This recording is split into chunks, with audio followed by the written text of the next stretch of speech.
পুরীর উদ্দেশ্যে নতুন ট্রেন চালু হচ্ছে, কলকাতা স্টেশন থেকে চলবে।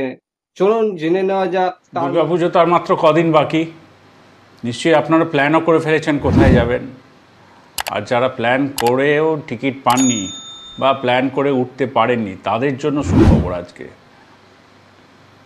পূর্ব রেলওয়ে কলকাতা স্টেশন থেকে পুরী যাওয়ার জন্য স্পেশাল ট্রেন দিচ্ছে।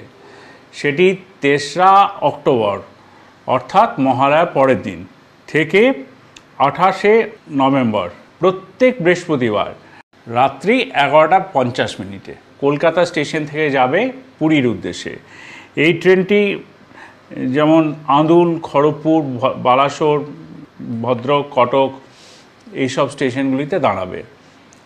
আর ফেরার ক্ষেত্রেও সে একই, প্রত্যেক শুক্রবার ওখান থেকে ছাড়বে, পুরী থেকে ছাড়বে দুপুর ৩টেই এবং সেটি কলকাতা স্টেশনে এসে পৌঁছবে পরের দিনই। এটা শুধুমাত্র আমাদের পূর্ব রেলের যেসব মানুষরা এখনও রিজার্ভেশন করেননি বা ভাবছেন পুরী যাব গেলেও হয়, এইসব কথা মাথায় রেখে কিন্তু পূর্ব রেলের ব্যবস্থাটা করেছে। এখানে যেমন এসি আছে, সেকেন্ড এমনিতে আবার জেনারেল ডিব্বাও আছে, আবার স্লিপার ক্লাসও আছে।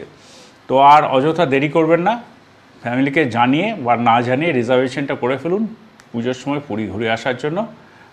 কিন্তু মনে রাখতে হবে প্রত্যেক বৃহস্পতিবার কলকাতা স্টেশন থেকে ছাড়বে ৩রা অক্টোবর থেকে ২৮শে নভেম্বর পর্যন্ত। ধন্যবাদ।